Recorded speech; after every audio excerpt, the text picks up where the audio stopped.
ಆಮೇಲೆ ಇರಾನ್ ಇದೆ ಅಲ್ವಾ, ಅದು ಒಂದಿನ ಎರಡು ದಿನದಲ್ಲ ರೀ, 20 ವರ್ಷದಿಂದ ಅದು ಸಿದ್ಧವಾಗಿ ನಿಂತ್ಕೊಂಡ್ಬಿಟ್ಟಿದೆ. ಏನಕ್ಕೆ? ಯುದ್ಧಕ್ಕೋಸ್ಕರನೇ ಸಿದ್ಧವಾಗಿದೆ. ಆ ಇರಾನಿಯನ್ಸ್ಗಳು ಏನಂತಂದರೆ ಸೋಲನ್ನು ಒಪ್ಕೊಳ್ಳೋಕೆ ಸಾಧ್ಯನೇ ಇಲ್ಲ. ಅವರು ಸಾವನ್ನು ಒಪ್ಕೊಳ್ತಾರೆ. ಇರಾನ್ ಇವಾಗ ಡಿಮಾಂಡ್ ಮಾಡ್ತಾ ಇದೆ, ಒಂದು ಹಡಗು ಈ ಕಡೆಯಿಂದ ಈ ಕಡೆ ಹೋಗಬೇಕು ಅಂದರೆ 12 ಕೋಟಿ ರೂಪಾಯಿ ಟೋಲ್ ಕೊಡ್ಬೇಕು ನೀವು. 12 ಕೋಟಿ ಸೀಸ್ ಫೈರ್ ಆಗಬೇಕು ಅಂತಂದರೆ, ಅಂದರೆ ಕದನ ವಿರಾಮ ಆಗಬೇಕು ಅಂತಂದರೆ, ಇಲ್ಲಿ ಇರ್ತಕ್ಕಂಥ ಯಾವುದೇ ಕೊಲ್ಲಿ ರಾಷ್ಟ್ರಗಳಲ್ಲಿ ನಿಮ್ಮ ಸೇನಾ ನೆಲೆಗಳು ಇರಕೂಡ್ದು. ಅಮೇರಿಕದಲ್ಲಿ ಭಾರಿ ವಿರೋಧ ಬರ್ತಾ ಇದೆ. 50 ಲಕ್ಷ ಜನ ಅಲ್ಲಿರೋ ಪ್ರತಿಯೊಂದು ಪ್ರಾಂತ್ಯದಲ್ಲೂ ಸಹಿತ ಬೀದಿಗಿಳಿದಿದ್ದಾರೆ. No king. ನೀವು ಅನುಭವಿಸ್ಬೇಕು. ಯಾಕೆ ಅಂತಂದರೆ ನಾವು ಕೆಟ್ಟದಂಥ ಸೈತಾನನ್ನು ಆರಿಸಿ ಕಳಿಸಿದರೆ ಅದರ ಪರಿಣಾಮವು ನಮ್ಮ ಮೇಲೆ ಆಗುತ್ತೆ. ಅದನ್ನು ಭಾರತವು ಈಗಾಗಲೇ ಎಕ್ಸ್ಪೀರಿಯನ್ಸ್ ಮಾಡ್ತಾ ಇದೆ. ಈಗೇನು ನಮ್ಮ ಮೇಲೆ ಆಕ್ರಮಣ ಆಗ್ತಾ ಇದೆಯಲ್ಲ, ಅದನ್ನು ಖಂಡಿಸ್ತಕ್ಕಂಥ ಕೆಲಸವನ್ನು ಭಾರತೀಯರು ಮಾಡ್ತಾ ಇದ್ದಾರೆ. ಆದ್ದರಿಂದ ಭಾರತೀಯರಿಗೆ ಸಂಕಷ್ಟ ಆಗಬಾರ್ದು, ಅವ್ರ ಜೊತೆ ನಾವು ಇದ್ದೀವಿ ಅಂತ ಹೇಳ್ಬಿಟ್ಟು ಇವತ್ತು ಇರಾನ್ ಹೇಳ್ತಾ ಇದೆಯಲ್ಲ, we are grateful for that countries. ಪ್ರಿಯ ವೀಕ್ಷಕರೇ, ಯುದ್ಧ ಇವತ್ತು ಶುರುವಾಗಿ, ಮಧ್ಯಪ್ರಾಚ್ಯದಲ್ಲಿ ಯುದ್ಧ ಶುರುವಾಗಿ ಇವತ್ತಿಗೆ 33ನೇ ದಿನಕ್ಕೆ ಕಾಲಿಟ್ಟಿದೆ.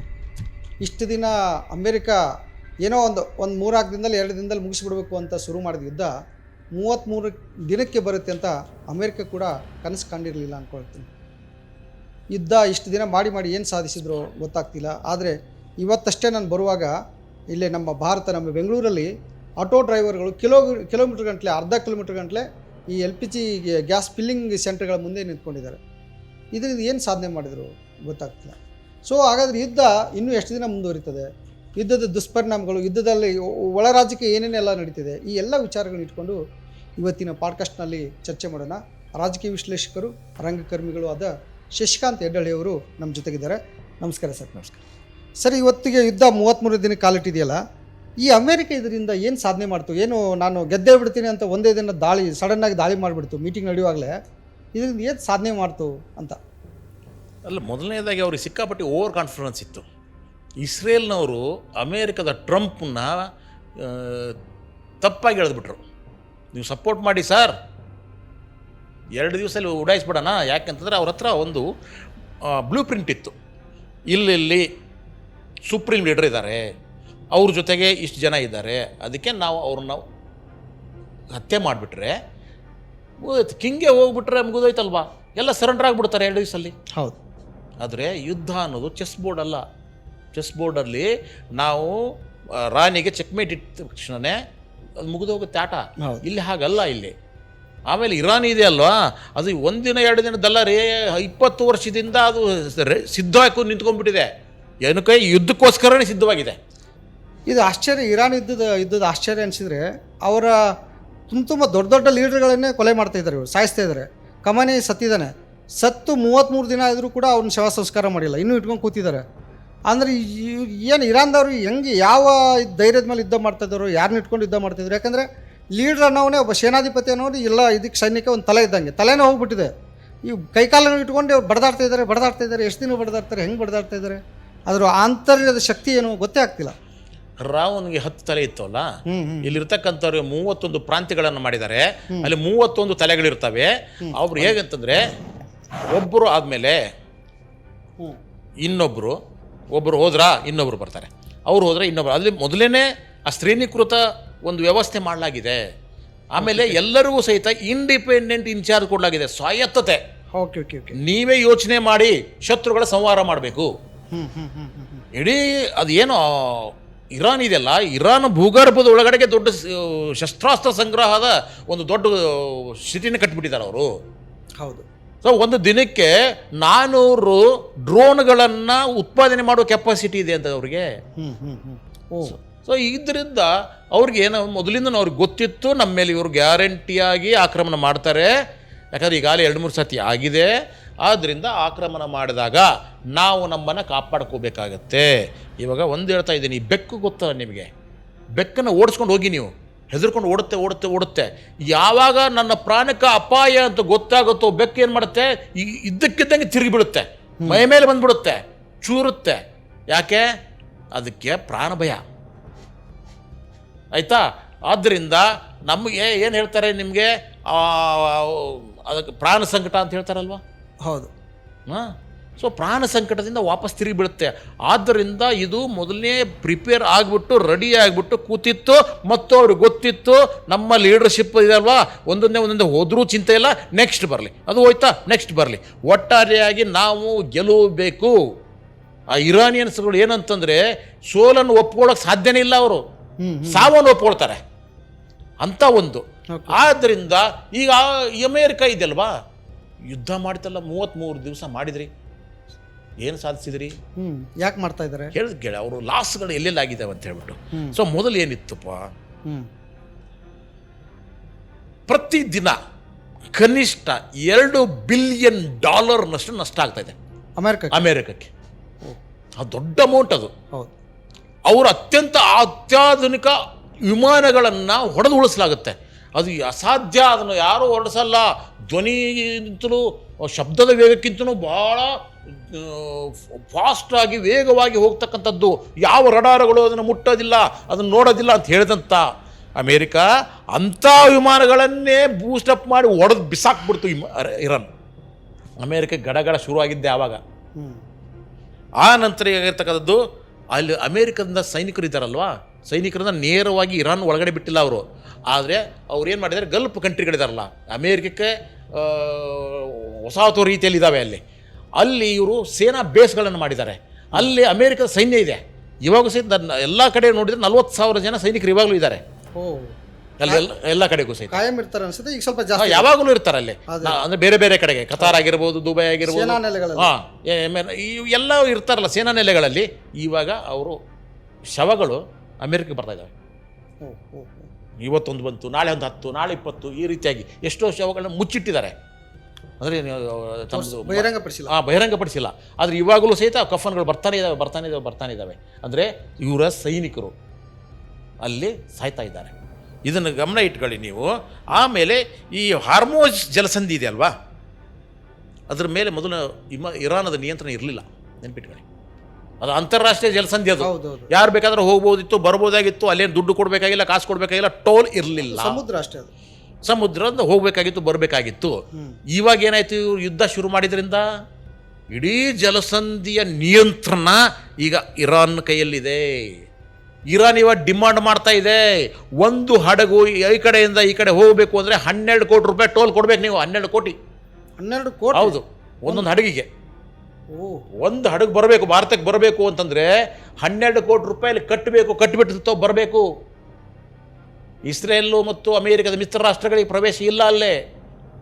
ಆದರೆ ಬೇರೆ ದೇಶಗಳಿದಾವಲ್ಲ, ಚೀನಾ ಇರ್ಬೋದು, ಮತ್ತೊಂದಿರ್ಬೋದು, ಬಗದೊಂದಿರ್ಬೋದು, ಅಲ್ಲಿಂದ ಬರಬೇಕು ಅಂದರೆ 12 ಕೋಟಿ ರೂಪಾಯಿ ಕಟ್ಟಬೇಕು ಅಂದರೆ ಅವ್ರಿಗೆ ಲಾಭ ಆಯ್ತು. ಅವ್ರಿಗೆ ತುಂಬ ದುಡ್ಡಿನ ಸುರುಮಳೆ ಆಯ್ತಾ.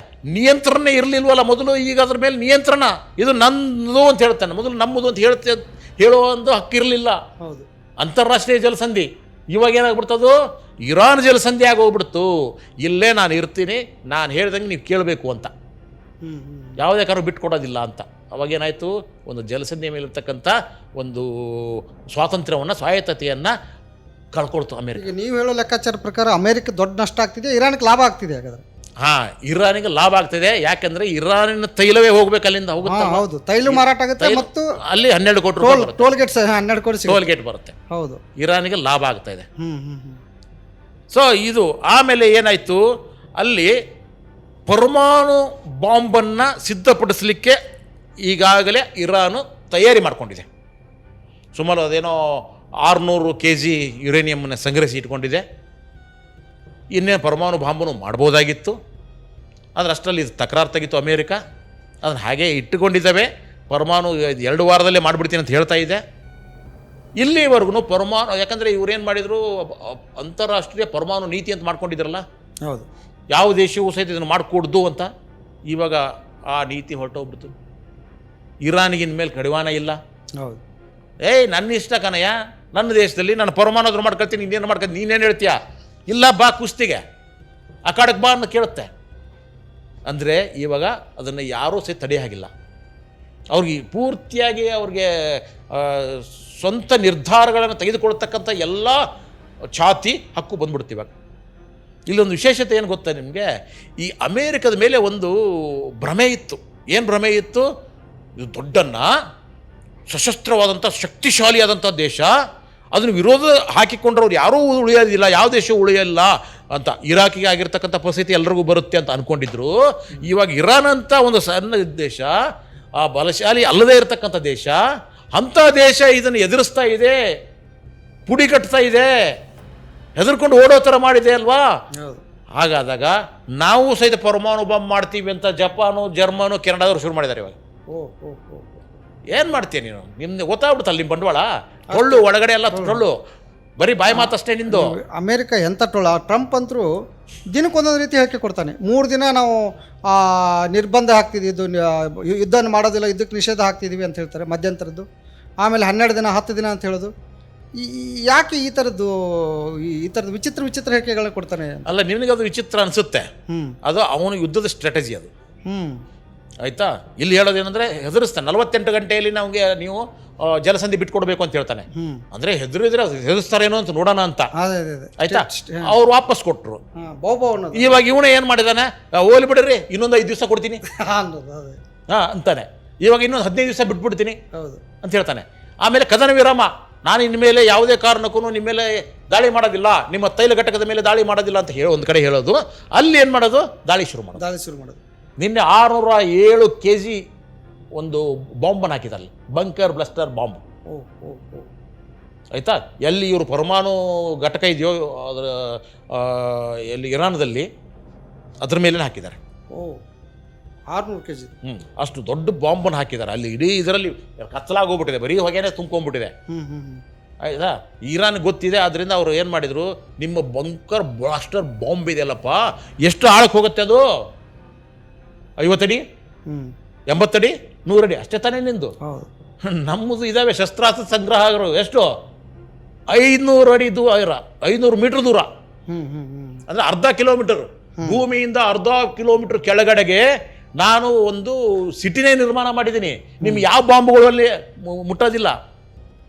ನೀವು ಹೊಗೆ ಎಬ್ಬಿಸ್ಬೋದು, ಬೆಂಕಿ ಎಬ್ಬಿಸ್ಬೋದು, ಆದರೆ ನಾವು ಆರ್ ಸೇಫ್ ಅಂತ ಇರಾನ್ ಹೇಳ್ತಾ ಇದೆ. ಸೊ ಇಂಥ ಸಂದರ್ಭದಲ್ಲಿ ಇವಾಗ ಏನಾಗ್ಬಿಡ್ತು, ಇರಾನಿಗೆ ಪರಮಾಣು ಬಾಂಬನ್ನು ತಯಾರಿಸಲು ಯಾರ ಅಂಕುಶವೂ ಬೇಕಾಗಿಲ್ಲ. ಈಗ ಅದು ಸ್ವತಂತ್ರ ಇವಾಗ. ಯಾಕೆ? ಯುದ್ಧದಲ್ಲಿ ಗೆಲ್ತಾ ಇದೆ. ಅದು ಇದೇ ವಿಚಿತ್ರ. ಇದು ಅಮೇರಿಕ ದೊಡ್ಡನ ಅನಿಸ್ಕೊಂಡಿರೋದು, ಶಸ್ತ್ರಾಸ್ತ್ರಗಳನ್ನ ರೆಡಿ ಮಾಡಿ ಮಾಡಿ ಮಾಡಿ ಮಾಡಿ ಎಲ್ಲ ದೇಶಗಳಿಗೆ ಮಾರಾಟ ಮಾಡೋದ್ರಿಂದ ದುಡ್ಡು ಮಾಡ್ತಾ ಇರುವಂಥದ್ದು, ಮತ್ತು 80 ದೇಶಗಳಲ್ಲಿ ತನ್ನ ಸೇನಾನೆಲೆಗಳನ್ನು ಸ್ಥಾಪನೆ ಮಾಡಿರುವಂಥದ್ದು. ಅಂಥ ದೊಡ್ಡ ದೇಶ ಯಾಕೆ ಯುದ್ಧದಲ್ಲಿ ಸೋಲ್ತಾ ಇದೆ? ಯಾಕೆ ಅಂತಂದರೆ ಅದು ಎಲ್ಲವೂ ಸಹಿತ ಬಿಲ್ಡಪ್ ಮಾಡ್ತಾ ಬಂತು. ನಾನಂದ್ರೆ ಹೀಗೆ, ನನ್ನಲ್ಲಿ ಇಷ್ಟು ಪರಮಾಣು ಬಾಂಬ್ ಇದ್ದಾವೆ, ನನ್ನಲ್ಲಿ ಇಷ್ಟು F-35 ಇದ್ದಾವೆ, F-18 ಇದ್ದಾವೆ, ವಿಮಾನಗಳಿದ್ದಾವೆ, ಒಮ್ಮೆ ರಡಾರ್ಗಳಿದ್ದಾವೆ, ಯಾವುದೇ ನಮ್ಮದು ಬೇರೆದ್ದು ಮಿಸೈಲ್ ಬಂತು, ಡ್ರೋನ್ ಬಂತು, ಆಕಾಶದಲ್ಲಿ ಹೊಡೆದಾಕ್ಬಿಡ್ತೀವಿ ಅನ್ನೋ ರೀತಿಯಲ್ಲಿ. ಯಾವುದೋ ಟೆಸ್ಟಿಂಗ್ ಮಾಡೋ ಟೈಮಲ್ಲಿ ನಾವು 1-2 ಹೊಡೆದ್ಬಿಟ್ಟು ನಾವು ಅತಿ ಅದ್ಭುತವಾದಂಥ ಶಕ್ತಿಶಾಲಿ ಅಂತ ತೋರ್ಸೋಕ್ಕಾಗಲ್ಲ. ಇವಾಗ ಏನಾಯಿತು, ಇವರ ಏನು ಸಿಸ್ಟಮ್ ಇತ್ತಲ್ವಾ, ರಡಾರ್ ಸಿಸ್ಟಮು, ಅದೇ ಉಡಾಯಿಸಲಾಯಿತು. ಎಸ್, ಹೌದು. ಓಕೆ, ಆ್ಯಂಟಿ ಮಿಸೈಲ್ ಸಿಸ್ಟಮ್ ಇತ್ತಲ್ಲ, ಅದನ್ನೇ ಇರಾನ್ದವರು ಉಡಾಯಿಸಿದ್ದಾರೆ. ಇವರು ಡೈರೆಕ್ಟಾಗಿ ಮೊನ್ನೆ ಯಾವುದೇ ಅಡೆತಡೆ ಇಲ್ಲದೇ ಇವರು ಬಾಂಬ್ ಹೋಗ್ಬಿಟ್ಟು ಪರಮಾಣು ಘಟಕದ ಹತ್ರನೇ ಬಿದ್ದುಬಿಟ್ಟಿದೆ. ಎಲ್ಲಿ? ಇಸ್ರೇಲಲ್ಲಿ. ಅಂದರೆ ಇವ್ರದ್ದೆಲ್ಲವೂ ಸರ್ವನಾಶ ಮಾಡಲಾಗಿದೆ. ಅಂದರೆ ನೀವು ಹೇಳ್ತಾ ಇರೋದೆಲ್ಲ ಸುಳ್ಳು. ನಾವು ಅದನ್ನು ವಿರೋಧಿಸ್ತೀವಿ ಅಷ್ಟೇ ಅಲ್ಲ, ಅದನ್ನು ನಾವು ಒಡೆದಾಕ್ತೀವಿ ಅನ್ನೋದು ಇರಾನ್ನ ಒಂದು ಸಾಮರ್ಥ್ಯ.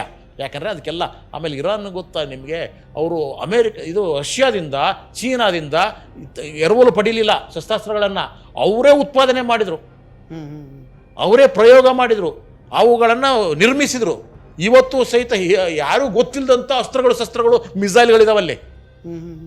ಇನ್ನೂ ಹೊಸದನ್ನು ಇಂಟ್ರೊಡ್ಯೂಸ್ ಮಾಡ್ತಾನೆ ಇದ್ದಾರೆ ಅವರು. ಸೊ ಆದ್ದರಿಂದ ಅವರ ಸಾಮರ್ಥ್ಯ ಯಾರಿಗೂ ಗೊತ್ತಾಗಲಿಲ್ಲ. ಆಮೇಲೆ ಇಲ್ಲಿ ಇರಾನ್ ಮೇಲೆ ಇಷ್ಟು ದಿನಗಳ ಕಾಲ ಆರ್ಥಿಕವಾದಂಥ ನಿರ್ಬಂಧವನ್ನು ಅಮೇರಿಕ ಹೇರಿತ್ತು. ಯಾರು ಅವ್ರ ಜೊತೆಗೆ ಆಯಿಲ್ ತೊಗೋಬಾರ್ದು, ತೈಲ ತೊಗೋಬಾರ್ದು, ಇವರು ಮಾರಾಟ ಮಾಡಬಾರ್ದು, ಈ ರೀತಿಯಾದ ಆರ್ಥಿಕ ನಿರ್ಬಂಧಗಳನ್ನು ಹೇಳಿ ಆ ಇಡೀ ದೇಶವನ್ನು, ಅಕ್ಕಪಕ್ಕದೆಲ್ಲ ಭಯಂಕರ ಶ್ರೀಮಂತ ರಾಷ್ಟ್ರಗಳು, ನೀವು ದುಬೈ ತಗೊಳ್ಳಿ, ಕತಾರ್ ತಗೊಳ್ಳಿ, ಭಯಂಕರ ಶ್ರೀಮಂತ ರಾಷ್ಟ್ರಗಳಾಗಿದ್ದಾವೆ. ಹೌದು. ಇದು ಇನ್ನೂವರೆಗೂ ಬಡತನ ಇದೆ. ಎಷ್ಟೋ ಜನ ಇತ್ತೀಚೆಗೆ ದಂಗೆ ಇದ್ದರು, ಹೌದು, ಬಡತನ ಇದೆ, ನಮಗೆ ಉದ್ಯೋಗ ಇಲ್ಲ ಅಂತ ಹೇಳ್ಬಿಟ್ಟು.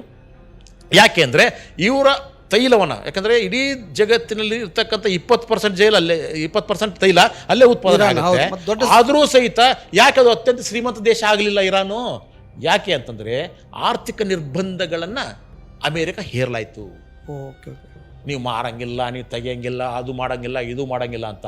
ಆಮೇಲೆ ಬೇರೆ ದೇಶನ ಹೆದರಿಸಿದ್ರು, ನೀವು ಇರಾನ್ನಿಂದ ಯಾವುದೇ ವ್ಯವಹಾರ ಮಾಡೋಂಗಿಲ್ಲ. ಸೊ ಈ ರೀತಿಯಾಗಿ ಹೋಗ್ಬಿಟ್ಟು ಅವ್ರು ಏನು ಮಾಡಿದರು, ಆರ್ಥಿಕವಾಗಿ ಅಷ್ಟು ಶ್ರೀಮಂತರು ಸಬಲರು ಆಗಲಿಲ್ಲ. ಇವಾಗ ಯುದ್ಧ ಆಯಿತು, ಟ್ರಂಪನ್ನು ಹೆದರಿಸಾಯಿತು, ಇಸ್ರೇಲ್ನ ಸರ್ವನಾಶ ಮಾಡಾಯಿತು ಒಂದು ಅರ್ಧದಷ್ಟು. ಇನ್ಮೇಲೆ ನನಗೆ ಹೇಳೋರು ಯಾರ್ರೀ? ಅಕ್ಕಪಕ್ಕ ದೇಶದವ್ರು ಕಿಮಿಕ್ಕನ್ನಂಗಿಲ್ಲ. ನೀವು ಯಾವಾಗ ಬೇಕಾದ ನಮ್ಮ ಮಿಸೈಲ್ ಬರ್ತವೆ. ಅಂದರೆ ಈ ನಿಮ್ಮ ಮಾತಿನ ಅರ್ಥ ಅಮೆರಿಕ ಇರಾನ್ ಯುದ್ಧದಲ್ಲಿ ಫೈನಲ್ ಆಗಿ ಗೆಲ್ಲುತ್ತೆ ಅಂತ ಹೇಳ್ತೀರಾ? ಹಾಂ, ಗೆಲ್ಲು ಸೋಲು ಅನ್ನೋದಕ್ಕಿಂತನೂ ನಿನಗೆ ಆರ್ಥಿಕ ನಷ್ಟ ಎಷ್ಟು ಆಗುತ್ತೆ, ನಿಮ್ಮ ಆಸ್ತಿ ಪಾಸ್ತಿಗಳು ಎಷ್ಟು ನಷ್ಟ ಆಗುತ್ತೆ, ನಿಮ್ಮ ದೇಶ ಹೆಂಗೆ ಸರ್ವನಾಶ ಆಗುತ್ತೆ ಅನ್ನೋದ್ರ ಮೇಲೆ ಡಿಪೆಂಡ್ ಆಗಿರುತ್ತೆ. ಈಗ ಅಮೇರಿಕ ಈಗ ಹೆಂಗೂ ಸಾಯ್ತೀನಿ ಅನ್ನೋನಿಗೆ ಅವನು ಯೋಚನೆ ಮಾಡೋದಿಲ್ಲ. ಹೆಂಗೂ ಸಾಯ್ತೀನಿ, ಯುದ್ಧ ಮಾಡಿ ಸಾಯ್ತೀನಿ, ಗೆಲ್ದು ಸಾಯ್ತೀನಿ, ಎಲ್ಲ ಅವ್ರು ನಾಶ ಮಾಡಿ ಸಾಯ್ತೀನಿ. ಇವರು ಗೆಲ್ಲಬೇಕು ಅಂತ ಆಕ್ರಮಿಸ್ಕೊಳ್ತಾ ಇದ್ದಾರೆ ಇಸ್ರೇಲ್ ಅಮೇರಿಕದವರು. ಅವರು ನಾನು ಉಳಿಬೇಕು ಅಂತ ಯುದ್ಧ ಮಾಡ್ತಾ ಇದ್ದಾರೆ. ಸ್ಟ್ರಗಲ್ ಫಾರ್ ಎಕ್ಸಿಸ್ಟಿಂಗ್ ಅಂತ ಹೇಳ್ತೀವಿ ನಾವು ಇದನ್ನ. ಅಂದರೆ ಬದುಕಿಗಾಗಿ ಹೋರಾಟ. ಆದ್ದರಿಂದ ಅವ್ರ ಕೈ ಮೇಲಾಗ್ತಾ ಇದೆ. ಇಲ್ಲಿರ್ತಕ್ಕಂಥ ಶಸ್ತ್ರಾಸ್ತ್ರಗಳು ಹೋಲಿಸಿದ್ರೆ ಅವ್ರು ಕಡಿಮೆ ಇರ್ಬೋದು, ಆದರೆ ಅವ್ರ ಛಲ ಇದೆಯಲ್ಲ ಅದು ಅದ್ಭುತವಾಗಿದೆ. ಆದ್ದರಿಂದ ಈ ವಿಶ್ವದ ದೊಡ್ಡನ್ನ ಶಕ್ತಿಶಾಲಿ ಅನ್ನುವ ಭ್ರಮೆ ಅನ್ನೋದೇ ಇಡೀ ಜಗತ್ತಿಗೆ ತೊಲಗೋಗ್ಬಿಟ್ಟಿದೆ ಇವಾಗ. ಅದಕ್ಕೆ ಇವಾಗ ಏನಾಗಿದೆ, ಒಂದೊಂದನೇ ಆಟೋ ದೇಶಗಳಿದಾವಲ್ಲ, ನಾವು ಸಪೋರ್ಟ್ ಮಾಡಲ್ಲ ಅಂತ ಹೇಳ್ತಾ ಇದ್ದಾವೆ. ನಮ್ಗೆ ಯಾಕ್ರಿ ಬೇಕು? ಅವನು ಸ್ಪೇನ್ ಪ್ರಧಾನಿ ಒಬ್ಬರು ಇದ್ದಾರೆ, ಪೆಡ್ರೋ ಅಂತ ಅವ್ರ ಹೆಸರು. ಅವರೊಂದು ಮಾತು ಹೇಳಿದ್ದಾರೆ, 23 ವರ್ಷಗಳ ಹಿಂದೆ ಸದ್ದಾಮ್ ಹುಸೇನ್ ಹತ್ರ ಪರಮಾಣು ಬಾಂಬ್ ಇದ್ದಾವೆ, ಅಲ್ಲಿ ಪ್ರಜಾಪ್ರಭುತ್ವ ಸ್ಥಾಪಿಸ್ತೀನಿ ಅಂತ ಹೇಳ್ಬಿಟ್ಟು ನಮ್ಮನ್ನೆಲ್ಲ ನಂಬಿಸಿ ಯುದ್ಧ ಮಾಡಿದ್ರಲ್ಲ ನೀವು, ಅಲ್ಲಿ ಯಾವ ಪರಮಾಣು ಬಾಂಬ್ ಸಿಕ್ಲಿಲ್ವಲ್ಲ, ನಮ್ಮನ್ನು ಮಿಸ್ಗೈಡ್ ಮಾಡಿದ್ರಲ್ಲ ನೀವು, ಅದೇ ರೀತಿಯಾಗಿ ಇವಾಗಲೂ ಮಾಡ್ತಾ ಇದ್ದೀರಿ. ಆದ್ದರಿಂದ ನಮ್ಮ ಸಹಕಾರ, ನಮ್ಮ ಸಪೋರ್ಟು, ಯಾವುದು ಬೆಂಬಲ ನಿಮಗಿಲ್ಲ ಅಂತ ಸ್ಪಷ್ಟವಾಗಿ ಹೇಳ್ಬಿಟ್ಟಿದ್ದಾರೆ ಅವರು ಪ್ರಧಾನಿ ಅಮೇರಿಕಕ್ಕೆ. ಸೊ ಆದ್ದರಿಂದ ಇವಾಗ ಈ ರೀತಿಯಾಗಿ ಏನಾಯಿತು, ಒಂದು ಇರಾನ್ಗೆ ಯುದ್ಧ ಪೀಡಿತವಾಗಿದ್ದರೂ ಸಹಿತ ಟೋಲ್ನಿಂದ ಲಾಭ ಬರಕ್ಕೆ ಶುರು ಆಯಿತು. ಅಂದರೆ ಅದಕ್ಕೆ ಹಾನಿ ಆಗಿದ್ರೆ ಅವ್ರು ಮರು ಕಟ್ಟಬಹುದು. ಅವರು ಇನ್ಮೇಲೆ ಇದೇ ಟೋಲೇ ಮುಂದುವರಿಯುತ್ತೆ. ಅದು ಹೌದಲ್ಲ, ಅದು ಅವರಿಗೆ ಲಾಭ ಆಗುತ್ತೆ. ಆಮೇಲೆ ಅವರ ಆರ್ಥಿಕತೆ ಹೆಚ್ಚಾಗುತ್ತೆ. ಆರ್ಥಿಕತೆ ಹೆಚ್ಚಾದಷ್ಟು ಅದು ಬಲಶಾಲಿ ಆಗುತ್ತೆ. ಅವ್ರ ಶಸ್ತ್ರಾಸ್ತ್ರಗಳ ಸಂಗ್ರಹ ಜಾಸ್ತಿ ಆಗ್ತಾ ಹೋಗುತ್ತೆ. ಸೊ ಅದಕ್ಕಿಂತ ಹೆಚ್ಚಾಗಿ ಕೊಲ್ಲಿ ದೇಶಗಳಲ್ಲಿ ಈ ಅಮೇರಿಕ ಏನು ಮಾಡ್ತು ಅಂತಂದರೆ ತನ್ನ ಏರ್ ಬೇಸ್ ಶುರು ಮಾಡ್ಕೊಂಡ್ಬಿಟ್ಟಿದೆ. ಹೌದು, ಅಂದರೆ ಸೈನ್ಯದ ಒಂದು ತುಕಡಿಯನ್ನು ಅಲ್ಲಿ ಇಟ್ಕೊಂಡು ಯಾರಾದರೂ ಬಂದರೆ ನಾವು ನಿಮ್ಮನ್ನ ಕಾಪಾಡ್ತೀವಿ ಅಂತ ಯಾರು ಹೇಳ್ತು? ಕೊಲ್ಲಿ ರಾಷ್ಟ್ರಗಳು ಶ್ರೀಮಂತವಾಗಿದ್ದಾವೆ, ಆದರೆ ಅವ್ರ ಸೈನ್ಯ ಬಲ ಇಲ್ಲ. ಅವ್ರಿಗೆ ಭಯ, ಎಲ್ಲಿ ಪಕ್ಕದ ರಾಷ್ಟ್ರ ಇಸ್ರೇಲು ಅಥವಾ ಇನ್ಯಾವುದು ಬಂದು ನಮ್ಮನ್ನು ಆಕ್ರಮಿಸ್ಕೊಂಡ್ಬಿಡುತ್ತೋ ಅವಾಗ ಅಂತ ಹೇಳ್ಬಿಟ್ಟು ಆ ಬೈಕ್ ಏನು ಮಾಡಿದ್ರು ಅವರು, ಅಮೇರಿಕ ಭಾಳ ಸ್ಟ್ರಾಂಗ್ ಆಗಿದೆಯಪ್ಪ, ನಿಮ್ಗೇನು ಬೇಕು ನಾನು ಎಲ್ಲ ವ್ಯವಸ್ಥೆ ಮಾಡಿಕೊಡ್ತೀನಿ, ನೀವು ದಯವಿಟ್ಟು ನಮ್ಮನ್ನು ಕಾಪಾಡ್ಕೋಬೇಕು, ನಮ್ಮ ಸಾರ್ವಭೌಮತೆ ಕಾಪಾಡಬೇಕು ಅಂತ ಹೇಳಿದ ತಕ್ಷಣ ಸೆಕ್ಯೂರಿಟಿ ಗಾರ್ಡು ಇನ್ನೇನೋ ಮತ್ತೊಂದು ಅಂತ ಹೇಳ್ಬಿಟ್ಟು ರಕ್ಷಣೆ. ಆ ರಕ್ಷಣೆಗಾಗಿ ಇವರು ಏನು ಮಾಡಿದ್ರು, ತಮ್ಮ ದೇಶದಲ್ಲಿ ಅದಕ್ಕೆ ಅವಕಾಶ ಕೊಟ್ಟರು. ಇವಾಗ ಏನಾಗ್ತಾ ಇದೆ, ಆ ರಕ್ಷಣೆ ಇಲ್ಲ. ಯಾಕಂದರೆ ಇರಾನು ಇವರು ಎಲ್ಲರನ್ನೂ ಉಡಾಯಿಸ್ತಾ ಬರ್ತಾ ಇದೆ ಒಂದು ಕಡೆಯಿಂದ, ಆಯಿತಾ. ಆಮೇಲೆ ಅಮೇರಿಕ ತನ್ನ ಹೊಣೆಗಾರಿಕೆಯಿಂದ ಈಗ ವಾಪಸ್ ಬಂದಿದೆ. ಅಯ್ಯೋ ನಿಮ್ಮ ದೇಶ ನೀವೇ ರಕ್ಷಣೆ ಮಾಡ್ಕೊಳ್ರಿ, ನಮಗೂ ನಿಮ್ಗೆ ಸಂಬಂಧ ಇಲ್ಲ, ನಮ್ಮ ಕೈ ಬಿಟ್ಬಿಟ್ರಪ್ಪ ಹೇಳ್ತಾ ಇದ್ದಾರೆ. ಗೊತ್ತಾಯ್ತಾ? ಅದಕ್ಕೆ ನಿಮ್ಮ ಹೊಣೆಗಾರಿಕೆ ನೀವು ಮಾಡ್ಕೊಳ್ರಿ. ಆಮೇಲೆ ಅಷ್ಟೇ ಅಲ್ಲ, ಗಲ್ಫ್ ದೇಶಗಳು ಏನೋ ಅಮೇರಿಕ ಖರ್ಚು ಮಾಡಿದಲ್ಲ ಇವಾಗ ಬಿಲಿಯನ್ಸ್ ಡಾಲರ್ಸ್ಗಳು, $35 ಬಿಲಿಯನ್ ಹೆಚ್ಚು, ಅದನ್ನು ಗಲ್ಫ್ ರಾಷ್ಟ್ರಗಳು ತುಂಬಿಕೊಡ್ಬೇಕು ಅಂತ ಹೇಳ್ತಾ ಇದ್ದಾನೆ ಅಮೇರಿಕ. ಟ್ರಂಪ್ ಹೇಳ್ತಾ ಇದ್ದಾನೆ, ನಮಗೇನು ನಷ್ಟ ಆಗಿದೆಯಲ್ವ ನೀವು, ಯಾಕಂದರೆ ನಿಮಗೋಸ್ಕರ ನಾನು ಯುದ್ಧ ಮಾಡ್ತಾ ಇದ್ದೀನಿ, ಆದರೆ ನಷ್ಟ ತುಂಬಿಕೊಡ್ಬೇಕು ಅಂತ ಇವ್ರಿಗೆ. ಅಂದರೆ ಯಾರು ರಕ್ಷಣೆ ಒದಗಿಸ್ತಾರೆ ಅಂತೇಳ್ಬಿಟ್ಟು ಇವರು ಅವ್ರಿಗೆ ಜಲ ನೆಲ ಎಲ್ಲ ಕೊಟ್ಟಿದ್ರು, ಈಗ ಅವ್ರ ಮೇಲೇ ಇವರು ತಿರುಗಿಬಿದ್ದು ಇನ್ನು ಮೇಲೆ ನಾವು ಕಾಪಾಡೋದಿಲ್ಲ, ನೀವೇ ಕಾಪಾಡ್ಕೊಳ್ಳಿ, ಮತ್ತು ಯುದ್ಧದ ನಷ್ಟವನ್ನು ತುಂಬಿಕೊಡಿ ಅಂತ ಹೇಳ್ತಾ ಇದ್ದಾನಲ್ಲ ಟ್ರಂಪು. ಇವಾಗ ಇವುಗಳು ಸಿಕ್ಕಾಕೊಂಡಿದ್ದಾವೆ ಕೊಲ್ಲಿ ರಾಷ್ಟ್ರಗಳು. ಅಯ್ಯೋ, ಯಾರು ನನ್ನ ಕಾಪಾಡಬೇಕು ಅಂತ ಬಂದಿದ್ರು ಆ ಕಾಪಾಡೋವನೇ ನನ್ನಿಂದ ಲೂಟಿ ಮಾಡೋಕ್ಕೆ ಶುರು ಮಾಡ್ತಾನಲ್ಲಪ್ಪ ಅಂತ ಭಯ ಬಿದ್ದುಬಿಟ್ಟವೆ ಇವಾಗ. ಆಮೇಲೆ ಇನ್ನೊಂದಂದರೆ ಅವ್ರ ದೇಶದ ಆಯಿಲ್ ಮಾರಾಟ ಆಗ್ತಾ ಇಲ್ಲ, ಜಲಸಂಧಿಯಲ್ಲಿ ಹೋಗ್ಬಿಡ್ತಾ ಇಲ್ಲ. ಆಮೇಲೆ ಬಾಂಬ್ ಬಿದ್ದುಬಿಟ್ಟು ಅದು ಎಷ್ಟೋ ಇನ್ನೊಂದು ಅಲ್ಲಿ ತೈಲ ಘಟಕಗಳು ಬೆಂಕಿ ಹತ್ತಿ ಉರಿತಾ ಇದ್ದಾವೆ. ಅವುಗಳನ್ನ ರಿಪೇರಿ ಮಾಡೋದಕ್ಕೆ ಕನಿಷ್ಠ 5 ವರ್ಷ ಬೇಕು. 5 ವರ್ಷ ಅವ್ರ ಎಕಾನಮಿ ಏನಾಗುತ್ತೆ ಆ ದೇಶದ್ದು. ಇವುಗಳೆಲ್ಲ ಒಂದರಿಂದಾಗಿ ಅಮೇರಿಕ ಅನ್ನೋದು ಬಹಳ ಬಹಳ ಕೊಲ್ಲಿ ರಾಷ್ಟ್ರದಲ್ಲಿ ವಾಯುನೆಲೆಗಳು ಧ್ವಂಸ ಆಗಿದ್ದಾವೆ.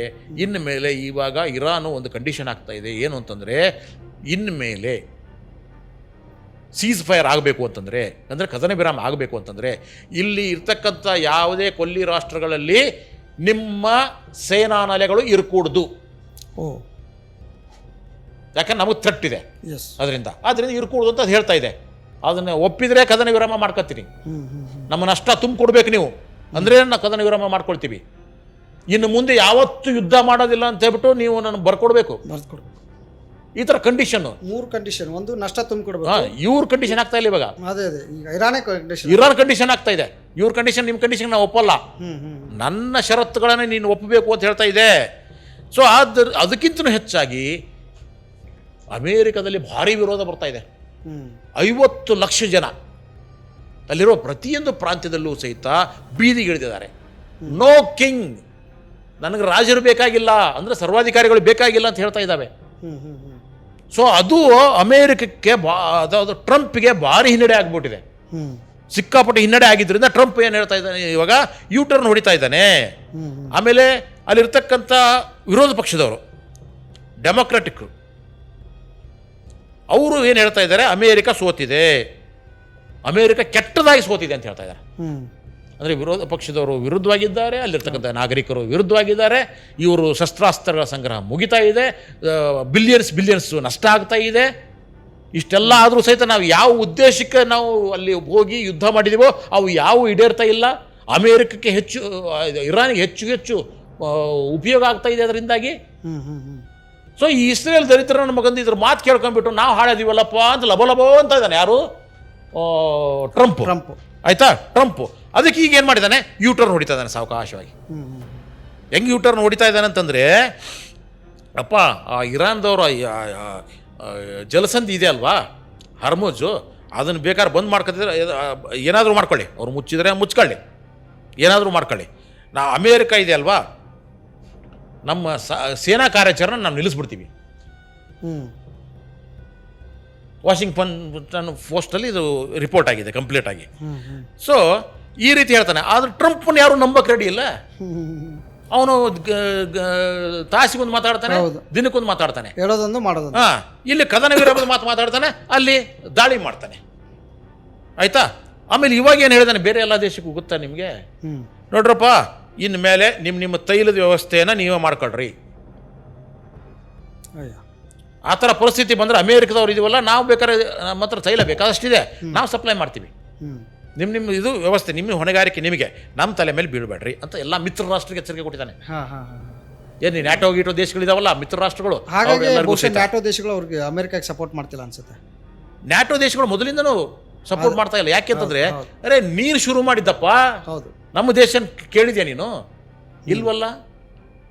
ಆಮೇಲೆ ಇರಾಕ್ದಲ್ಲಿ ಬಾಂಬ್ ಇದೆ, ಪರಮಾಣು ಬಾಂಬ್ ಇದೆ ಅಂತ ಹೇಳ್ಬಿಟ್ಟು ನಮ್ಮ ದೇಶನ ನಮ್ಮನ್ನು ಕರ್ಕೊಂಡು ಹೋಗ್ಬಿಟ್ಟು ಯುದ್ಧ ಮಾಡಿಸಿದಲ್ವಾ, ಇದು ಸಿಕ್ತಾ? ಇಲ್ವಲ್ಲ. ಇರಾನ್ದಲ್ಲಿ ಇದೆ ಅಂತ ಏನು ಗ್ಯಾರಂಟಿ? ಇಲ್ವಲ್ಲ. ನಿನ್ನ ಮಾತನ್ನು ಯಾಕೆ ನಾವು ಮಾಡಬೇಕು?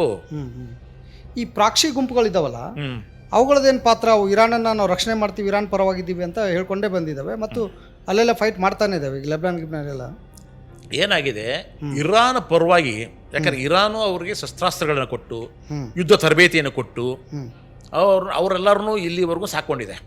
ಅದೇ ಲೆಬನಾನ್ನಲ್ಲಿ ಹಿಜ್ಬುಲ್ ಅನ್ನುವಂಥ ಒಂದು ಬಂಡುಕೋರ ಗುಂಪಿದೆ ಅವರು. ಆಮೇಲೆ ಗಾಜಾದಲ್ಲಿ ಇದಾರಲ್ಲ, ಗಾಜಾ ಪ್ಯಾಲೆಸ್ಟೈನ್ನಲ್ಲಿ ಹಮಾಸ್ ಅಂತಿತ್ತು, ಇವಾಗ ಅವ್ರ ಪ್ರಭಾವ ಸ್ವಲ್ಪ ಕಡಿಮೆ ಆಗಿದೆ, ಹಮಾಸ್ ಗ್ರೂಪು ಸಹಿತ. ಆಮೇಲೆ ಯೆಮೆನ್ನಲ್ಲಿದೆಯಲ್ಲ, ಅಲ್ಲಿ ಹೌತಿ ಬಂಡುಕೋರು ಅಂತಿದ್ದಾರೆ. ಈಗ ಅಲ್ಲಿ ಯೆಮೆನ್ನಲ್ಲಿ ಸಮಸ್ಯೆ ಏನಾಗಿದೆ ಅಂತಂದರೆ, ಈಗೇನು ಹರ್ಮುಜ್ ಜಲಸಂಧಿ ಇದೆ ಅಲ್ವಾ, ಇದೇ ಥರ ಇನ್ನೊಂದು ಜಲಸಂಧಿ ಇದೆ ಅಲ್ಲಿ, ಎಲ್ಲಿ ಲೆಬನಾನ್, ಇದು ಯುಮೇನ್ ಹತ್ರ. ಆಯ್ತಾ, ಯೆಮೆನ್ ಇದೆ ಅಲ್ವಾ, ಯೆಮೆನ್ ದೇಶ. ಯೆಮೆನ್ ದೇಶದಲ್ಲಿ ಇನ್ನೊಂದು ಜಲಸಂಧಿ ಇದೇ ಥರನೇ ಇದೆ. ಅದು ತುಂಬ ಆಯಕಟ್ಟಿನಲ್ಲಿದೆ. ಅದರ ಹೆಸರು ಏನಪ್ಪ ಅಂದ್ರೆ ಭಾಳ ಚೆನ್ನಾಗಿದೆ, ಬಾಬ್ ಎಲ್ ಮಂಡೇಬ್ ಅಂತ. ಮಂಡೇಟ್ ಬಾಬೆಲ್. ಈ ಬಾಬೆಲ್ ಇದೆ ಅಲ್ವಾ ಜಲಸಂಧಿ, ಅದು ರೆಡ್ ಸಿ ಮತ್ತು ಗಲ್ಫ್ ಆಫ್ ವರ್ಲ್ಡ್ಸ್ ಅನ್ನೋದನ್ನ ಸಂಪರ್ಕ ಮಾಡುತ್ತೆ, ಕನೆಕ್ಟ್ ಮಾಡುತ್ತೆ. ಅದು ತುಂಬ ಚಿಕ್ಕದಾಗಿರ್ತಕ್ಕಂಥದ್ದು. ಸೊ ಅಲ್ಲಿ ಹಡಗಿನ ಮೂಲಕವೇ ತೈಲ ಹೋಗುತ್ತೆ. ಆದ್ರೆ ಏನಾಯಿತು, ಇವಾಗ ಅದನ್ನು ಅಲ್ಲಿರ್ತಕ್ಕಂಥ ಏನು ಹೌತಿಗಳಿದಾರಲ್ಲ, ಇರಾನ್ನ ಪ್ರಾಕ್ಸಿ ಗ್ರೂಪ್ಸ್ ಅದು ಅಂದ್ರೇನು ಛಾಯಾ ಯುದ್ಧಕೋರರು, ಅವ್ರು ಏನು ಮಾಡ್ತಾ ಇದ್ದಾರೆ ಇವಾಗ, ಇದನ್ನು ನಾವು ನಿಲ್ಲಿಸ್ಬಿಡ್ತೀವಿ. ಅದನ್ನ ನಿಲ್ಲಿಸ್ಬಿಡ್ತೀವಿ. ಎಸ್, ಇವಾಗಲೇ ನಾವು ಎಲ್ಲ ನೀವು ಹೇಳಿದ್ರಲ್ಲ, ಇಲ್ಲಿ ಆಟೋ ಗ್ಯಾಸ್ ಸಿಗ್ತಾ ಇಲ್ಲ, ನಮ್ಮ ಏನು ಹೋಟೆಲ್ಗಳು ಬಂದಾಗಿದ್ದಾವೆ, ಸಿಲಿಂಡರ್ ಸಿಗ್ತಾ ಇಲ್ಲ, ರೇಟ್ ಜಾಸ್ತಿ ಆಗ್ತಾ ಇದೆ, ಮನೆಗೆ ಸಿಲಿಂಡರ್ 25 ದಿವಸ 22 ದಿವಸ ಬೇಕು ಒಂದು ಸಿಲಿಂಡರ್ಗೆ. ಇಂಥ ಪರಿಸ್ಥಿತಿ ಇವಾಗ ಇಷ್ಟು ಘೋರಾಗಿದೆ. ಒಂದು ಜಲಸಂಧಿ ಮುಚ್ಚಿದ್ರೆ, ಇನ್ನೂ ಒಂದು ಮುಚ್ಚಿಬಿಟ್ರೆ ಇನ್ನೂ ಅವಾಗ ಪರಿಸ್ಥಿತಿ ದೇಶದಲ್ಲ ಜಗತ್ತಿನ ಪರಿಸ್ಥಿತಿ ಏನಾಗುತ್ತೆ ಹೇಳ್ರಿ.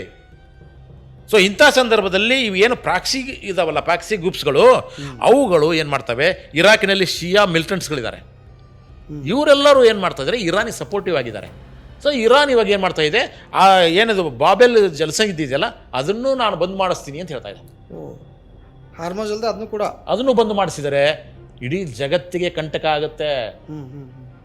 ತೈಲ ಸರಬರಾಜು ನಿಂತೋಗುತ್ತೆ. ತೈಲ ಇಲ್ಲ ಅಂತಂದರೆ ಜಗತ್ತಿನಲ್ಲಿರ್ತಕ್ಕಂಥ ಎಲ್ಲ ದೇಶಗಳು ತಳಮಳ. ಈಗಾಗಲೇ ಕ್ಯೂಬಾಗೆ ಇದು ಇಲ್ಲ, ತೈಲ ಸಿಗ್ತಾ ಇಲ್ಲ ಅಂತ ಅಲ್ಲಿ ಅಡಿ ಆರ್ಥಿಕ ಸ್ಥಿತಿನೇ ಕುಗ್ಗು ಹೋಗ್ಬಿಟ್ಟಿದೆ. ಅಮೇರಿಕ ಹೇಳ್ತು ಯಾರೂ ಸಹಿತ ತೈಲವನ್ನು ಕ್ಯೂಬಾ ಕೊಡ್ಕೂಡ್ದು ಅಂತ. ಇವಾಗ ರಷ್ಯಾದಿಂದ ಒಂದು ಹಡಗೋಗಿದೆ ಅಲ್ಲಿ ತೈಲ ತುಂಬಿಕೊಂಡು. ಸೊ ಈ ರೀತಿಯಾದಂಥದ್ದು ಇರ್ತವೆ. ಆದ್ದರಿಂದ ಈ ಯುದ್ಧ ಶುರು ಮಾಡಿತ್ತಲ್ವಾ, ಅದರಿಂದ ಅಮೇರಿಕಕ್ಕೆ ಯಾವ ಲಾಭವೂ ಆಗಿಲ್ಲ. ಆಯ್ತಾ, ಹೋಗ್ಲಿ ಇಸ್ರೇಲ್ಗಾದರೂ ಆಗಿದೆಯಾ? ಇಸ್ರೇಲು ಅರ್ಧದಷ್ಟು ಸ್ಮಶಾನ ಆಗ್ಬಿಟ್ಟಿದೆ. ಡೆಲ್ಲಿಲಿ ಪೂರ್ತಿ ಎಲ್ಲ ಅಲ್ಲಿರ್ತಕ್ಕಂಥ ಕಟ್ಟಡಗಳು ಬಿದ್ದೋಗ್ಬಿಟ್ಟಿದ್ದಾವೆ. ಹೌದು, ಅವರು ತೈಲ ಘಟಕಗಳು ಹೊತ್ತಿ ಉರಿತಾ ಇದ್ದಾವೆ. ಅಲ್ಲಿರ್ತಕ್ಕಂಥ ಪ್ರಜೆಗಳೇ ಸಹಿತ ಅವನ ವಿರುದ್ಧ ದಂಗೆ ಎದ್ದಿದ್ದಾರೆ. ಯುದ್ಧ ನಿಲ್ಲಿಸಿ ಅಂತ ಅಮೇರಿಕನ ಬೇಡ್ಕೊಂಡು, ಪ್ಲೀಸ್ ಇರಾನಿಯನ್ ಸ್ಟಾಪ್ ವಾರ್ ಅಂತ ಹೇಳ್ತಾ ಇದ್ದಾವೆ.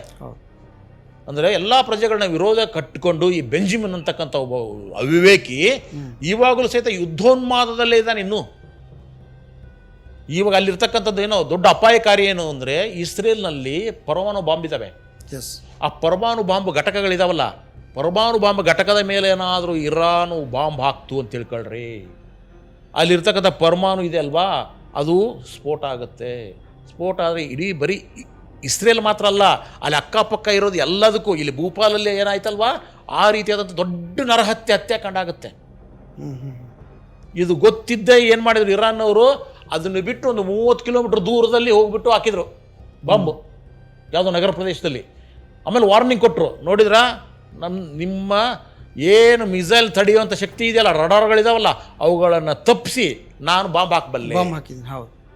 ದೊಡ್ಡ ಅಪಾಯಕಾರಿ. ಈಗ ಇವನು ಟ್ರಂಪ್ನು ಏನು ಹೇಳ್ತಾನೆ, ನಾನು ಮನಸ್ಸು ಮಾಡಿದರೆ 3 ಗಂಟೆಯಲ್ಲಿ ಇರಾನ್ನ ಸರ್ವನಾಶ ಮಾಡ್ಬೋದು ಅಂತ ಹೇಳ್ತಾರೆ. ಅದರ ಅರ್ಥ ಏನು?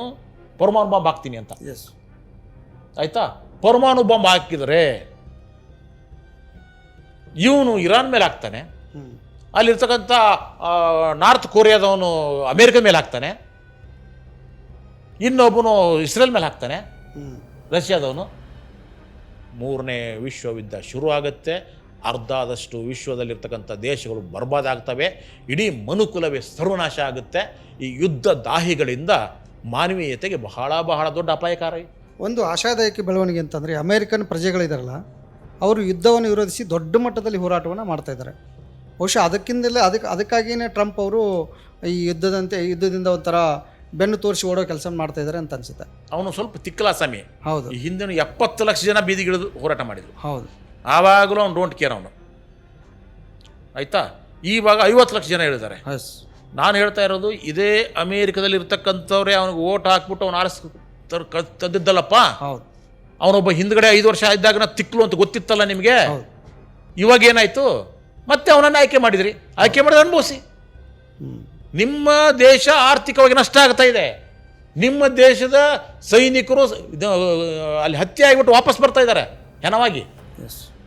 ನೀವು ಅನುಭವಿಸ್ಬೇಕು. ಯಾಕೆ ಅಂತಂದರೆ, ನಾವು ಕೆಟ್ಟದಂಥ ಸೈತಾನನ್ನು ಆರಿಸಿ ಕಳಿಸಿದರೆ ಅದರ ಪರಿಣಾಮವು ನಮ್ಮ ಮೇಲೆ ಆಗುತ್ತೆ.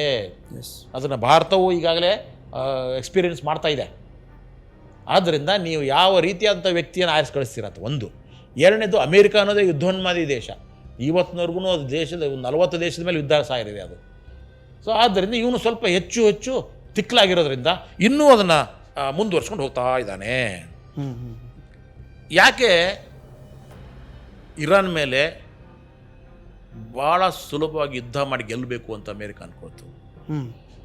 ಅದಕ್ಕೆ ನಾವೇನು ಹೇಳ್ತೀವಿ ನಜರ್ ಅಂದಾಜ್ ಅಂತ, ಹೌದು, ಅಂದರೆ ಅಥವಾ ಕೀಲಂದಾಜ್ ಅಂತಲೂ ಹೇಳ್ತೀವಿ ನಾವು. ಅಂದರೆ ಭಾಳ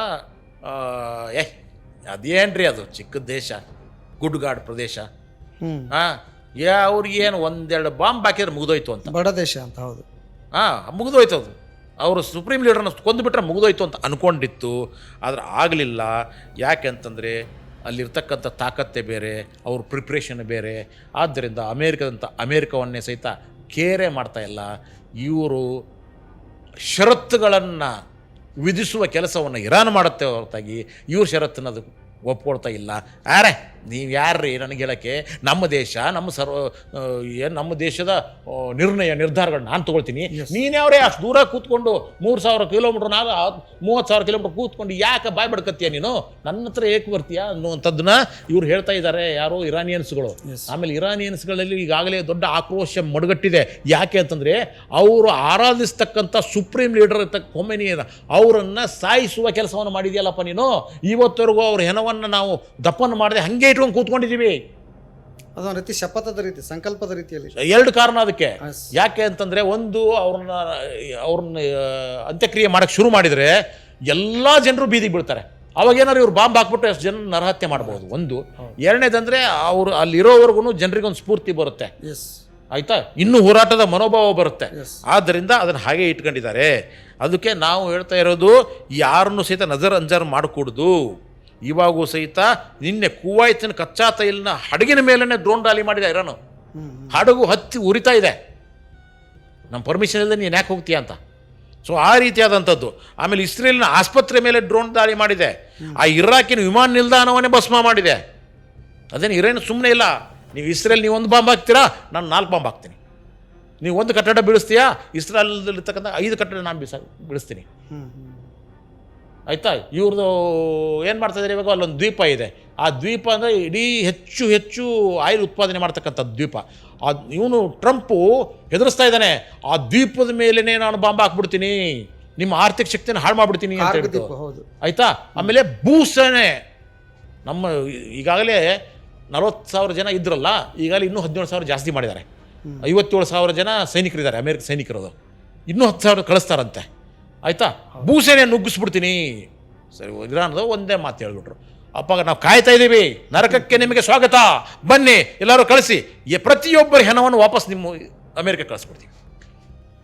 ಇವಾಗ ನಡಕ ಹುಟ್ಟಿದ್ದಾರಿಗೆ ಟ್ರಂಪ್ಗೆ. ಯಾಕಂದರೆ ಟ್ರಂಪಿನ ಈ ಒಂದು ಯುದ್ಧೋನ್ಮಾದವನ್ನು ಆ ದೇಶದವರೇ ವಿರೋಧಿಸ್ತಾ ಇದ್ದಾರೆ. ಬೇರೆ ಯಾವ ದೇಶದವರು ಸಹಿತ ಅದನ್ನು ಬೆಂಬಲಿಸ್ತಾ ಇಲ್ಲ. ಈಗ ಅವನು ಒಂಟಿ ಆಗ್ಬಿಟ್ಟಿದ್ದಾನೆ, ಚಕ್ರದೊಳಗೆ ನುಗ್ಗಿಬಿಟ್ಟಿದ್ದಾನೆ, ಹೊರಗಡೆ ಬರೋಕ್ಕೆ ದಾರಿ ಇಲ್ಲ ಅವನಿಗೆ. ಹೆಂಗೆ ಬರಬೇಕು ಅಂತ. ಒಂದು ದಿವಸ ಸೀಸ್ ಫೈರ್ ಅಂತಾನೆ, ಇನ್ನೊಂದು ದಿವಸ 48 ಗಂಟೆಗಳ ಒಳಗೆ ಅಂತ ಹೇಳ್ತಾನೆ, ಇನ್ನೊಂದು ದಿವಸ 15 ದಿವಸ ಟೈಮ್ ಕೊಡ್ತೀನಿ ಅಂತಾನೆ, ಇನ್ನೊಂದು ಕಡೆ ಬಾಂಬ್ ಹಾಕ್ತಾನೆ. ಈ ಥರ ವಿಚಿತ್ರವಾದಂಥ ಹೇಳಿಕೆಗಳನ್ನು ಕೊಡ್ತಾ ಇದ್ದಾನೆ. ಒಂದು ಸರ್ತಿ ಏನು ಹೇಳ್ತಾನೆ, ನಾನೇನು ಖರ್ಚು ಮಾಡಿದ್ದೀನಿ ಎಲ್ಲ ದೇಶಗಳು ಕೊಡಬೇಕು ಅಂತ ಹೇಳ್ತಾನೆ. ನಾನು ಹೇಳ್ದಂಗೆ ನೀವೆಲ್ಲ ಕೇಳಬೇಕು ಅಂತ ಹೇಳ್ತಾನೆ. ಸೊ ಈ ರೀತಿಯಾಗಿ ಆಮೇಲೆ ಈಗಾಗಲೇ ಆ ದೇಶದವ್ರು ಹೇಳ್ತಾ ಇದ್ದಾರೆ, ನನಗೆ ವಾಪಸ್ ಅವ್ರನ್ನ ಪದತ್ಯಾಗ ಮಾಡಬೇಕು, ಅವನು ಇರಲೇಬಾರ್ದು ಅಧ್ಯಕ್ಷನಾಗಿ ಅಂತ ಹೇಳ್ತಾ ಇದ್ದಾನೆ. ಸೊ ಆದ್ದರಿಂದ ಒಬ್ಬ ಹುಂಬ ಟ್ರಂಪು, ಇನ್ನೊಬ್ಬ ಅವಿವೇಕಿ ಬೆಂಜಿಮೆನ್ನು, ಇವರು ಇಬ್ಬರೂ ಸೇರಿಬಿಟ್ಟು ಎಂಥ ಜಗತ್ತಿಗೆ ಅಪಾಯ ತಂದಿಟ್ಟಿದ್ದಾರೆ ಅಂತಂದರೆ, ಇಡೀ ಜಗತ್ತಿನ ದೇಶಗಳು, ಭಾರತಕ್ಕೂ ಈ ಯುದ್ಧಕ್ಕೂ ಏನಾದ್ರು ಸಂಬಂಧ ಇದೆಯಾ? ಇಲ್ಲ. ನಾವು ಅಲ್ಲಿ ಇನ್ವಾಲ್ವ್ ಆಗಿದ್ದಾರೆ ಭಾರತದವರು? ಇಲ್ಲ. ಆದರೂ ಭಾರತದಲ್ಲಿ ಇವಾಗ ಹಾಹಾಕಾರ ಎದ್ದಿದೆ. ಈಗಾಗಲೇ ಪೆಟ್ರೋಲ್ ಬೆಲೆ ಜಾಸ್ತಿ ಆಗಿದೆ, ಡೀಸೆಲ್ ಬೆಲೆ ಜಾಸ್ತಿ ಆಗಿದೆ, ಗ್ಯಾಸ್ ಸಿಗ್ತಾ ಇಲ್ಲ, ಸಿಲಿಂಡರ್ ಸಿಗ್ತಾ ಇಲ್ಲ, ಹೋಟೆಲ್ಗಳು ಬಂದಾಗಿದ್ದಾವೆ, ಆಟೋದವರು ಹೊಟ್ಟೆಗೆ ಬಟ್ಟೆ ಕಟ್ಕೊಂಡು ಓಡಾಡ್ತಾ ಇದ್ದಾರೆ.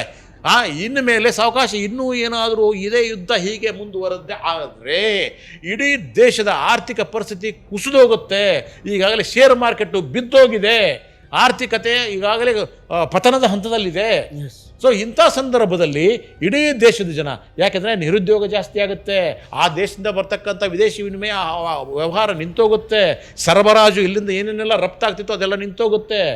ಇಂಥ ಎಲ್ಲ ಭಯಾನಕವಾದಂಥ ವಾತಾವರಣ ನಿರ್ಮಾಣ ಆಗುತ್ತಲ್ಲ, ಇಡೀ ಭಾರತ ಮತ್ತೆ ಲಾಕ್ಡೌನ್ ಆಗುತ್ತೆ. ಎಲ್ಲ ನಿಲ್ಲಿಸ್ಬಿಡ್ತೀವಿ. ನಿಮ್ಮ ಊರಿಗೆ ಹೋಗಿ ಈಗಾಗಲೇ ಎಷ್ಟೋ ಜನ ಕೆಲಸ, ಊಟ ಇಲ್ದೇ, ಗ್ಯಾಸ್ ಇಲ್ದೇ, ಅಡುಗೆ ಮಾಡ್ಕೊಳಕ್ಕಾಗ್ದೇ, ಕೆಲಸಗಳಿಲ್ದೇ, ಹೋಟೆಲಲ್ಲಿರ್ತಕ್ಕಂಥವ್ರು ಕೆಲಸನೇ ಇಲ್ಲ, ಎಲ್ಲರೂ ಅವ್ರವ್ರ ಊರಿಗೆ ಹೋಗ್ತಾ ಇದ್ದಾರೆ. ಇವಾಗ ಲಾಕ್ಡೌನಲ್ಲೂ ಅದಾಗಿತ್ತು, ಇವಾಗೂ ಹಂಗೆ ಆಗ್ತಾ ಇದೆ. ಅಂದರೆ ಸಂಬಂಧ, ಯುದ್ಧಕ್ಕೆ ನಮಗೆ ಸಂಬಂಧ ಇಲ್ಲದಂಥ ದೇಶ ನಮ್ಮದು. ಆದರೆ ನಾವೇ ಇಷ್ಟೊಂದು ತಾಪತ್ರಯನ ಅನುಭವಿಸ್ತಾ ಇದ್ದೀವಲ್ಲ ಪ್ರತಿ ದಿವಸ. ಇನ್ನು ಯುದ್ಧಕೋರ ದೇಶಗಳು, ಅದರ ಅಕ್ಕಪಕ್ಕ ದೋಷಗಳ ಗತಿ ಏನ್ರಿ? ಅಳ್ತಾ ಇದ್ದಾವ್ರಿ, ಪುಟ್ ಮಕ್ಕಳು ಕೈ ಕಾಲು ಕಳ್ಕೊಂಡು ಬಿಟ್ಟು ಸಾಯ್ತಾ ಇದ್ದಾವಲ್ವಾ, ಅಂಥ ಪರಿಸ್ಥಿತಿ ಆಗಿದೆ.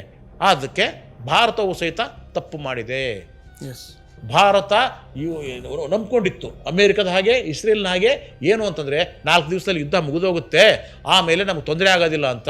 ಅದಕ್ಕೆ ಅಲ್ಲಿ ಹೋಗ್ಬಿಟ್ಟು ಮೋದಿ ಸಾಹೇಬರು ಅವನನ್ನು ಬೆಂಜಮಿನ್ ಅಪ್ಕೊಂಡು ಇದು ಫಾದರ್ಲ್ಯಾಂಡ್ ಅಂತ ಹೇಳ್ಕೊಂಡು ಓಡಾಡಿದಾರಲ್ವಾ, ಇರಾನ್ನ ಬೈಕೊಂಡು ಓಡಾಡಿದ್ರಲ್ಲ. ಇವಾಗ ಏನಾಯಿತು, ಮತ್ತು ಇರಾನ್ ಕಾಲಿಗೆ ಬೀಳಬೇಕಾಯ್ತು. ಅಪ್ಪ ನಮಗೆ ತೈಲ ಸಪ್ಲೈ ಮಾಡಿ ನಮಗೆ ನಮ್ಮ ಹಡಗನ್ನು ಬಿಟ್ಬಿಡಿ ಅಂತ ಹೇಳ್ಬಿಟ್ಟು. ಅಂದರೆ ನಮ್ಮ ವಿದೇಶಾಂಗ ನೀತಿಯೂ ಸಹಿತ ಭಾಳ ತಪ್ಪು ಕೆಲಸ ಮಾಡಿದೆ, ಅದನ್ನು ಅವ್ರು ತಿದ್ಕೋಬೇಕಾಗಿದೆ.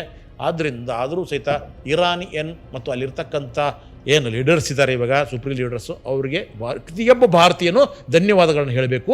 ಯಾಕೆಂದರೆ ಅವ್ರು ಹೇಳಿದ್ದು, ನಾನು ಹಡಗನ್ನು ಬಿಡ್ತೀನಿ, ತೈಲವನ್ನು ಕಳಿಸ್ಕೊಡ್ತೀನಿ, ಅದು ಇಲ್ಲಿರ್ತಕ್ಕಂಥ ಪ್ರಭುತ್ವಕ್ಕಲ್ಲ, ಮೋದಿಗಲ್ಲ, ಸರ್ಕಾರಕ್ಕಲ್ಲ, ಅಲ್ಲಿ ಇರ್ತಕ್ಕಂಥ ಪ್ರತಿಯೊಬ್ಬ ಭಾರತೀಯರಿಗೂ ತೊಂದರೆ ಆಗಬಾರದು ಅಂತ ನಾನು ಕಳಿಸ್ಕೊಡ್ತೀನಿ. ಯಾಕಂದರೆ ನಮ್ಮ ಪರಂಪರೆಯಲ್ಲಿ ಭಾರತೀಯರು ನಮ್ಮ ಜೊತೆಗಿದ್ದಾರೆ. ಈಗೇನ ಮೇಲೆ ಆಕ್ರಮಣ ಆಗ್ತಾ ಇದೆಯಲ್ಲ, ಅದನ್ನು ಖಂಡಿಸ್ತಕ್ಕಂಥ ಕೆಲಸವನ್ನು ಭಾರತೀಯರು ಮಾಡ್ತಾ ಇದ್ದಾರೆ. ಆದ್ದರಿಂದ ಭಾರತೀಯರಿಗೆ ಸಂಕಷ್ಟ ಆಗಬಾರ್ದು, ಅವ್ರ ಜೊತೆ ನಾವು ಇದ್ದೀವಿ ಅಂತ ಹೇಳ್ಬಿಟ್ಟು ಇವತ್ತು ಇರಾನ್ ಹೇಳ್ತಾ ಇದೆಯಲ್ಲ, we are grateful for that countries. Thank you ವೀಕ್ಷಕರೇ. ಬೇಗ ಯುದ್ಧ ನಿಲ್ಲಲಿ ಅಂತ ಆಶಿಸ್ತಾ ಈ ಪಾಡ್ಕಾಸ್ಟನ್ನು ಮುಗಿಸೋಣ. ಧನ್ಯವಾದಗಳು.